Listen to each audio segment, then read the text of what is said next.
Hello and welcome to the Geeks Review. I'm Royce. And I'm Joshua. On today's show we're talking about Loki, a 6-part superhero time travel series streaming on Disney+, starring Tom Hiddleston, Owen Wilson, Juju Mbatha-Raw and Sophia Di Martino. This is part of the Marvel Cinematic Universe, the Avengers series, but trying to explain its place within that universe is a little confusing. First appearing alongside Chris Hemsworth in 2011's Thor, the Norse god of mischief and fire discovered that he was in fact the adopted son of Asgard's greatest enemies, the Frost Giants. Feeling betrayed by his family and cast out, Loki returned as a full-fledged villain in 2012's Avengers. Leading an alien army in an invasion of Earth, it was through the combined efforts of Thor, Captain America, Iron Man, the Hulk and Black Widow that Loki was defeated. The next few years saw his fall from grace, his supposed death, his return, redemption and reconciliation with his brother, before he sacrificed himself at the beginning of 2018's Avengers Infinity War. That seemed to be it for the Norse god of mischief, but thanks to the time-travelling shenanigans of our heroes, he returned in 2019's Avengers Endgame, where they accidentally changed the course of events and allowed Loki to escape. It is here where the series picks up, where Loki is quickly apprehended by the organization only known so far as the Time Vergence Authority, or TVA. Their goal being to preserve the sacred timeline and prune any variants that appear upon it. Learning he was supposed to die and that he has no real free will, he's teamed up with a TVA agent, Mobius, played by Owen Wilson, and sent to hunt down a variant that's causing problems for the TVA. This variant ends up being a version of Loki, a woman called Sylvie, played by Sophia Di Martino. Loki is then caught in the middle, just trying to decide on which side he falls and whether glorious purpose is really all worth it. Glorious purpose. Yes. What did you think of this series, Josh? It had me hyped for a very long time. I was enjoying it, seeing what sort of shenanigans we would get, and then eventually it kind of almost went out on a whimper as it was revealed that this is going to be a 2-seasoner. Yeah, well, a it's huge departure from things like WandaVision, Falcon, and the Winter Soldier. Yeah, which I was kind of pleased about because it kind of felt like they've only got 40 minutes to wrap this up. Yeah, how are you going to do it in 40 minutes or less? Yeah. This very quickly became one of my favourites. Like, I looked forward to this more than The Bad Batch, even, in some cases. Well, yeah, I mean, we got Star Wars at Friday, we got Loki in the middle of the week. It's sort of like, wow, there's so much to look forward to. But yeah, I really enjoyed this more than I thought I would, and quite like Loki a lot now. Because this is a different Loki from what we've sort of seen, as we explained in the intro. You know, he's died, he's come back now, but he's a completely different version. He's the 2012 version. Who kind of is shown like a montage of his greatest hits and misses across the MCU, including his death, and that's kind of what makes him realise, well, you know, what's the point? As long with finding all the Infinity Stones, which were kind of the plot devices in all the films before this, basically have no power. No, the paperweights in the TVA. We're going to discuss the first 5 episodes in spoilers, really. We'll sort of leave episode 6, you know, a bit vague. Yeah, but we will discuss it in the YouTube review, which will be on YouTube. Yeah, naturally. We'll go chuck it up on Daily Motion instead. Yeah, just to mess with us. Yeah. So, yeah, the first episode's kind of like a clip show in a way. Yes. Where Loki is shown, like I said, his greatest hits, and he kind of realises that he... And a few things that we haven't seen in the films. It's an interesting setup, and... I mean, he's got his own collection now on the Disney+. Yeah, well, they did that for Black Widow, actually, which will be interesting to see every time that a new film comes out that features someone recurring, I guess, with Thor. Yes. A few years' time, sorry. I guess with Thor coming up in a few years' time, we'll see like a collection of Thor films on Disney+. It doesn't really pick up, I think, until episode 2. Episode 2, episode 3. Yeah, when we sort of finally meet the variant that they're hunting, and yes, it sort of becomes a double act between the two of them, Loki and Sylvie. Yeah. What did you think of her? I didn't mind Sylvie. I think she was definitely the lead for the most part of this. She was the agent of change.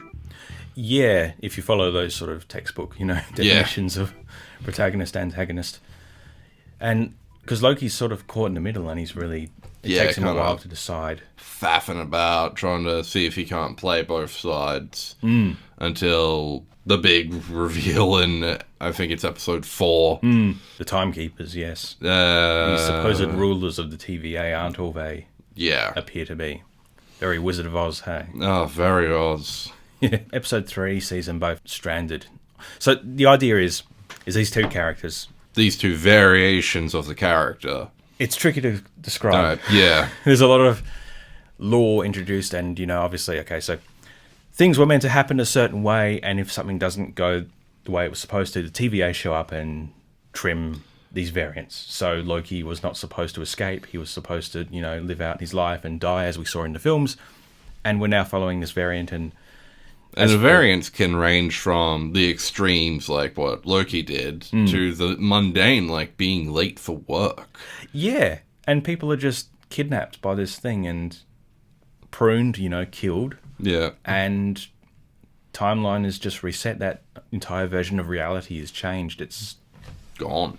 Yeah, like if you were late for work, that's kind of a major, head spin, that one. I guess the buses should always run on time then. Well, no, that's probably... Yeah, that's another thing too. That's a variant itself. So hard to talk about all these variations when it's just... I do enjoy the Easter eggs and things like episode 1. There was a brief Sharon Carter in the background, so... Oh, Peggy Carter, you mean? Yeah, Peggy Carter. Sorry. Yeah, that's another fun sort of speculation. There's a lot more sort of overt things, a lot of references to stuff from the comics I've never even heard of. Yeah. And then sort of more on the nose things like that, which, you could take either way. It could be this, could be that. Nothing said for certain yet. Yeah, and they really did a great job building up the reveal of Sylvie. Granted, going in, we already knew what the variant was. Really? Yeah. Well, a Loki. It was a Loki, and they had revealed prior to the series release that it was a female Loki. Right. Yeah. I mean, there was, of course, leaked set pictures I found. After the case. She's interesting, and like we were sort of talking about a few minutes ago, she is really like the lead because she is the driving force. I do really like her. I'm interested to see where they go with her, and she is starkly different to the other Loki. And Lokis, indeed, that we get within the series. I did find, maybe it's just me reading into it too much, but it's kind of like they have the female character who's super serious and like the male's allowed to goof off. You kind of see this in Guardians of the Galaxy where like everyone's being silly and Gamora's just there rolling her eyes. And it sort of felt like she was the one... I guess because, she's got a mission, she's got a plan, and Loki himself is just kind of caught here, like, what the hell is going on? Well, he's actually having time to enjoy himself while she's been on the run since, I don't know, age 16, age 12. Yeah, well, we haven't yet found exactly what her variant was, because... No, we do. She was born a woman. Well, no, but that's not it. That's not exactly it, because, I mean, Loki is gender fluid, as it's, he's always he changes appearance, but... But it was...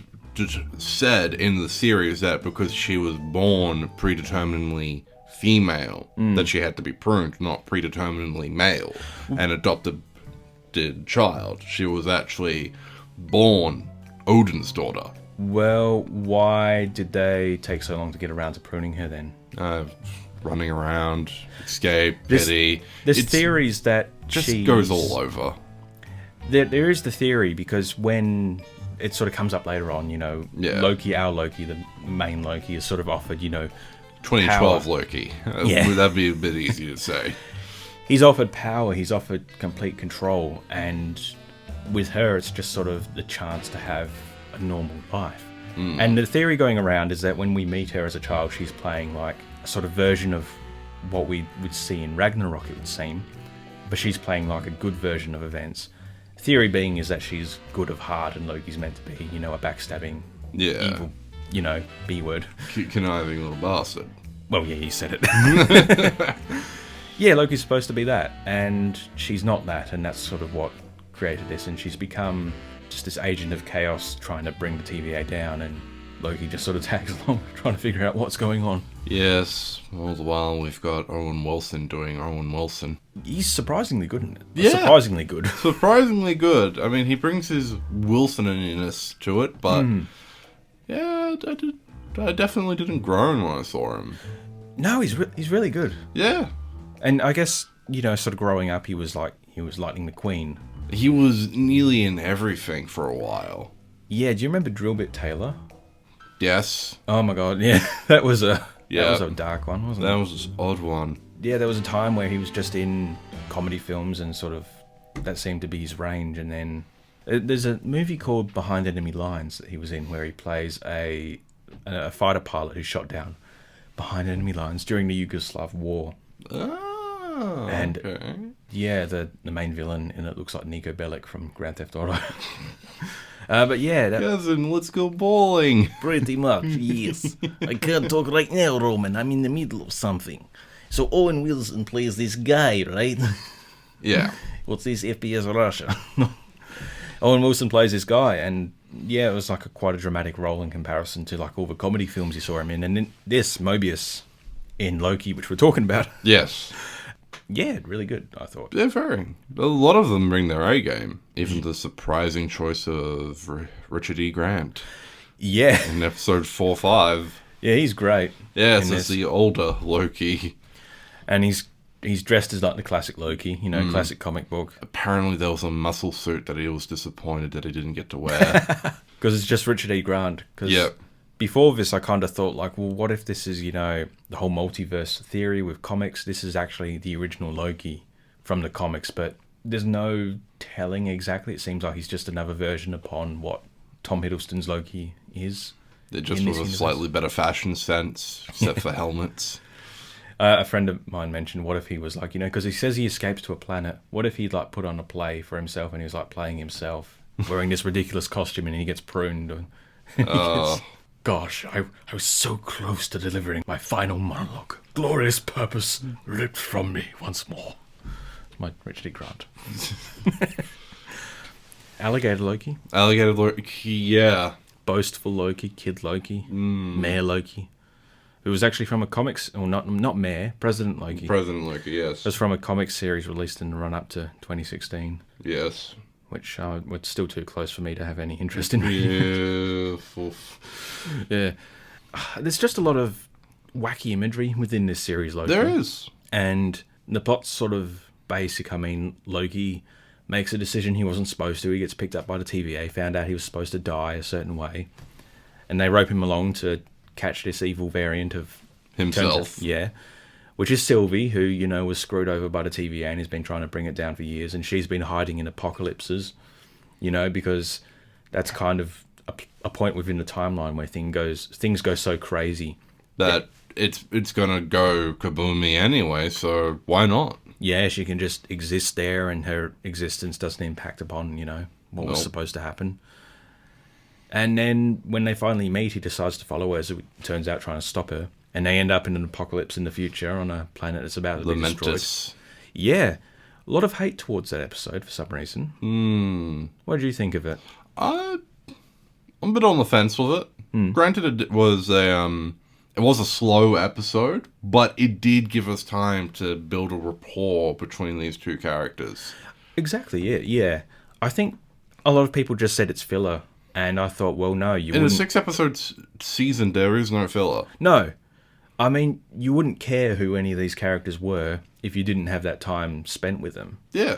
I mean, you do get a bit of... It's very natural, I found, when they sort of get to sit down and actually talk after they've sort of been on the run for the first part of the episode, and they sit and go, okay, well, what's your deal? Yeah, when they finally sit down on the train, yeah. And then a bit of a Asgardian sing-song. Yes. It's just funny seeing them, because not to say she looks like Tom Hiddleston, but you could kind of tell that they're supposed to be siblings or even the same person. Yeah. They're not siblings, though. They're the same person, but at different points and taking different choices. Pretty much. Yeah. So, in regards to the whole shipping thing, which inevitably comes up. That is very narcissistic to even think about. Yeah, it's that. It's narcissism. It's right up there, the character's wheelhouse, though, but... Yeah. I think any other character would sort of be a bit weird, but for Loki, it's like, yeah, it works. It works, but... It's not incest. No. No, they're not brother and sister, they're the same person. Yeah, and that's definitely a word not for television. No. Oh, man. It looks spectacular, this TV series. Marvel's pulling all the stops. A lot of comparison as well to Doctor Who. Yeah, there's been a lot of that going around. Loki, how to do Doctor Who right, apparently. Well, I mean, Doctor-wise, I mean, we've kind of got a blonde female Doctor and we've kind of got a blonde female Loki, and they're both travelling through time and, you know, either causing mishaps or preventing them. And I mean, I like Jodie Whittaker, but, you know, we've sort of made our opinions known on the series before. We were sort of disappointed with the writing of the series. Character fine. Performance. Yeah, she's great, but a lot of people have then said, you know, oh, Sophia Di Martino to play the Doctor, and it's like, you know, sure, but just hope the writing's good. Yeah. Because that's the thing with Doctor Who, is just the writing. Yeah. She said she wouldn't turn her nose up at it if it was offered. But, you know, who knows how many films or TV shows she's locked in for future. Yeah. If she's going to keep on coming back. And now that she's got the MCU contract. Yeah. Well, I mean, they've been talking for a while that they're sort of getting rid of the old and in with the new. I mean, Tony Stark passed away and they're having Ironheart. I mean, we've got a new Captain America, and both Sam Wilson and John Walker as US agent to a degree. New Loki, you know. New Loki, maybe. It'll be interesting to see where it goes. Episode 6 really puts everything on the grind to the halt, I think. Where it just sort of takes its time. Because it knows, because it's in on the fact that there's going to be a second season, but it doesn't let you know. Until the very end, yeah. Yeah. Which I guess caused a lot of frustration, because people are expecting a conclusion, and when it ends, they kind of think, oh, well, I guess we'll come back for Doctor Strange next year and we'll get an explanation. Loki's going to show up in Doctor Strange, apparently. Okay. Alongside Wanda and so many other things there. Yeah. It's going to be full. I mean, just like we heard that Mephisto is going to be in WandaVision. I'll hold my applause.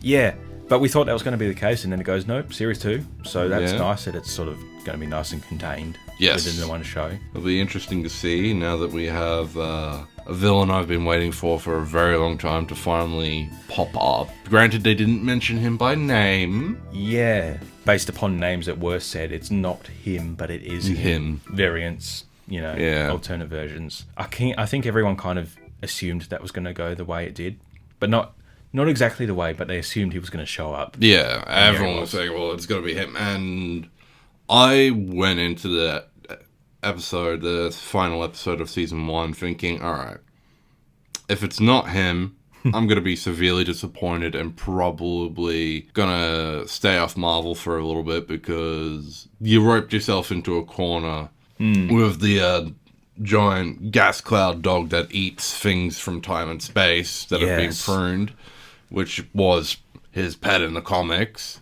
Well, I think especially after the big twist we had with Black Widow last week, remembering that was supposed to come out like well over a year ago, that was kind of on everyone's minds, wasn't it? Is this going to be a bait and switch? Is like the intern going to be the guy behind this? Oh, maybe it is.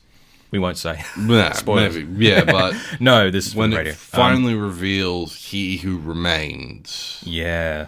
I was actually I wasn't let down, but I wasn't impressed. Yeah, it's, again, we're talking non-spoilers, so we won't say exactly what happens and why. But it's a weird performance, isn't it? It is. It almost feels... This is a comparison I haven't likened to for a very long time.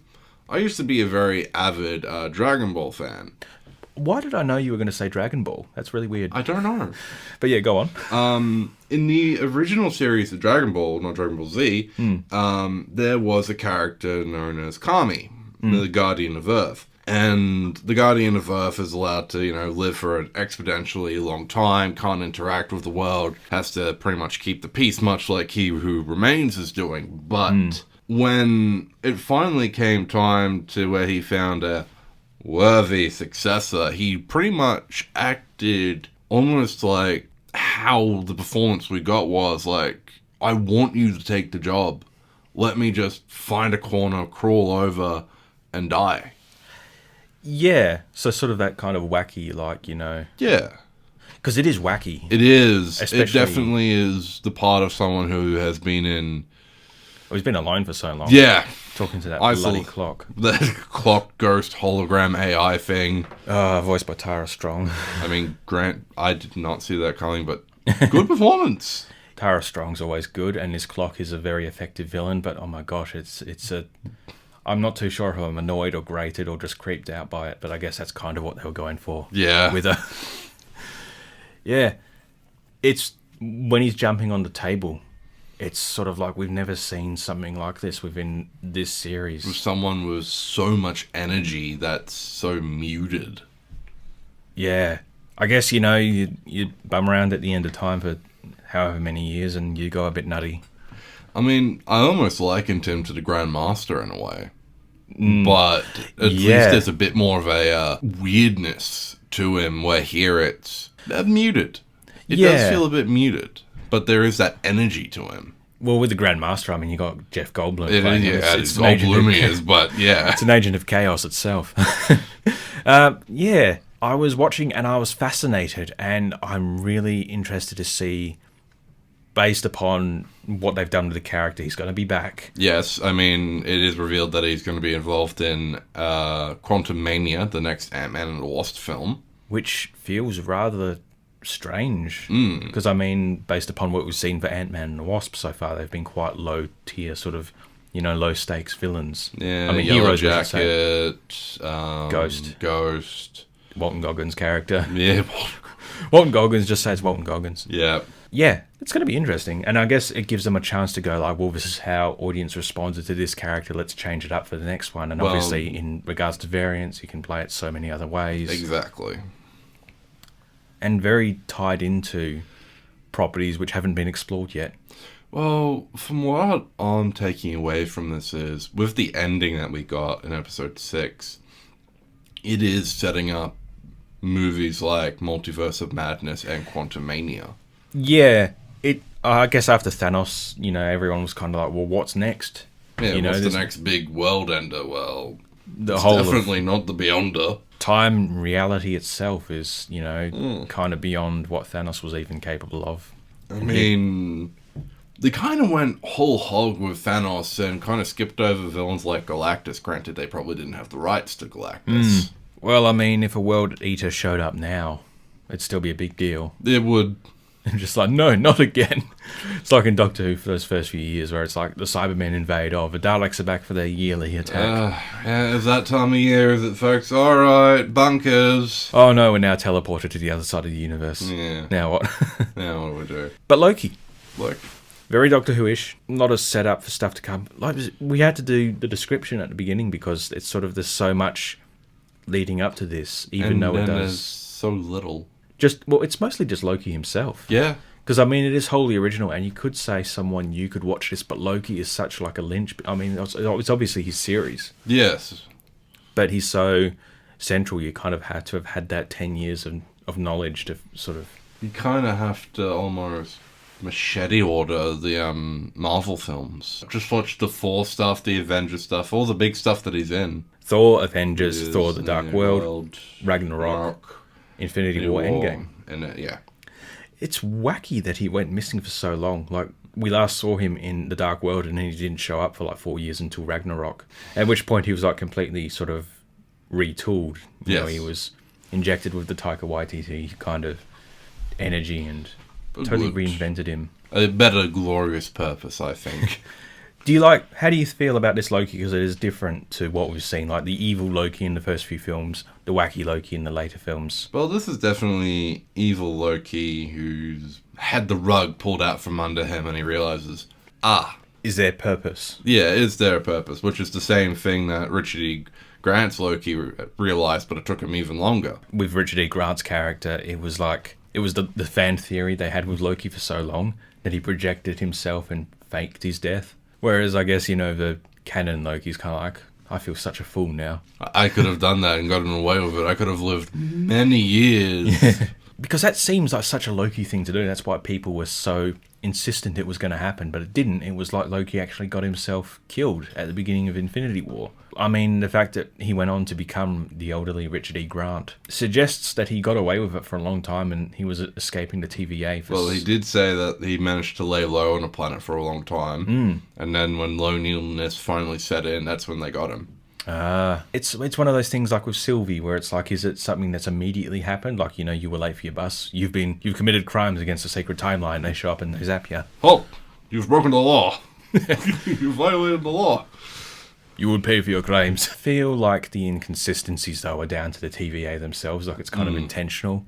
It's cool, though. And then we had that tiny little Simpsons mini episode, The Good, the Bad, and the Loki. Did you watch that, did you? Yes. What was that like? Basically, Basically, par for the course with all Simpsons stuff nowadays. Huh? Pointless plug. Basically, the setup is Loki's being banished to Earth again, but instead of being sent to somewhere romantic like London, Paris, or even New York, no, we're sending you to Springfield. No! Tom Hiddleston doing the voice, I guess? Yeah. Naturally. To where he runs into the Simpsons family, he teams up with Bart, banishes Lisa, who is proven worthy to wield Mjolnir, and tricks her into throwing... Well, she throws Loki back into space. Turns out it's actually Bart. And Loki's sticking around into the Simpsons household because he's somehow getting the love that he never got from Odin with Homer.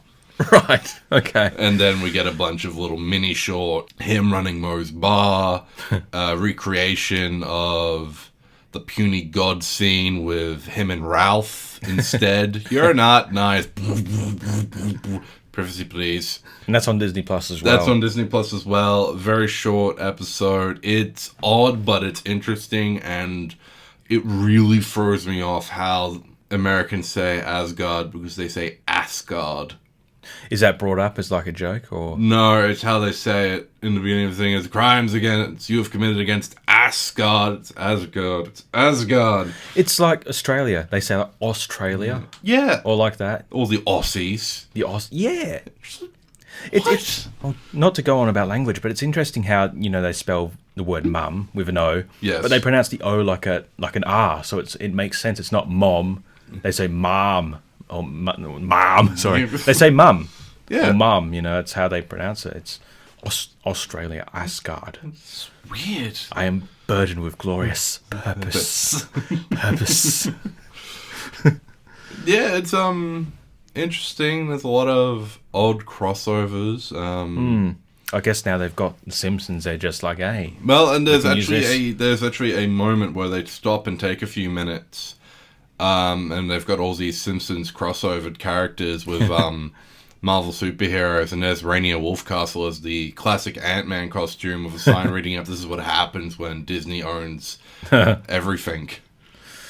Well, at least they're being self-referential a bit. I mean, at least they're able to get away with that stuff in the House of Mouse still. Yeah, it's true. But yes, that was our review of Loki. One last quick thing before we do end it. There is a bit of a new Disney controversy popping up at the moment. Oh, yeah? Disney, the copyright kings, have recently been trying to copyright the Norse mythology. Oh, God. Yeah. Morons. Even at the end of the Loki series, in the credits, they in each episode they say Loki, the character Loki, created by Stan Lee, Jack Kirby, and someone else. Yeah, well, I mean, when you think about it, there's many different Lokis. I mean, there's Loki in Dogma, Kevin Smith's Dogma, played by Matt Damon, which is why he showed up in Ragnarok. Matt really Damon. Funny. Alan Cummings' performance of Loki in Son of the Mask. Loki, like a lot of these historical characters, mythology, ancient religion, just can be used kind of freely in it.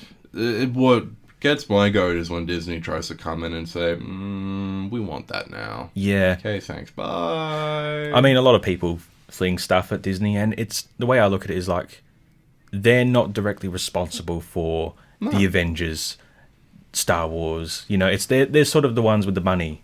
They give it to the people, and it's their responsibility. It's their choice. It's on them. But it's not Disney themselves. So Disney doing this is not a smirch on Marvel. No. Kevin Feige, Loki, Tom Hiddleston, all that. Maybe we'll have to find out. Maybe it is. Who knows? Who knows? Anyway. I know a few pagan fellas and pagans, and they're a bit disappointed and annoyed by this. Particularly the more Nordic one. You mean the whole attempt to purchase Loki as Yeah. opposed to the existence of a comic. Oh no, they're Yeah. fine with the existence of it. It's like, oh, cool.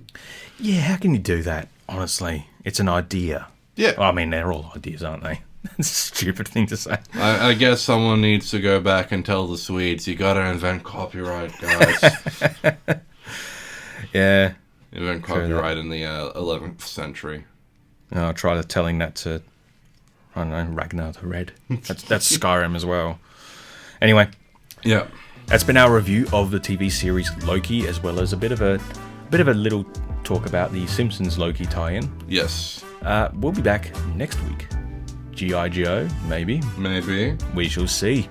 But anyway, I'm Royce, And I'm Joshua. and we'll see you next time. Bye for now. Also, don't watch Space Jam, it's horrible.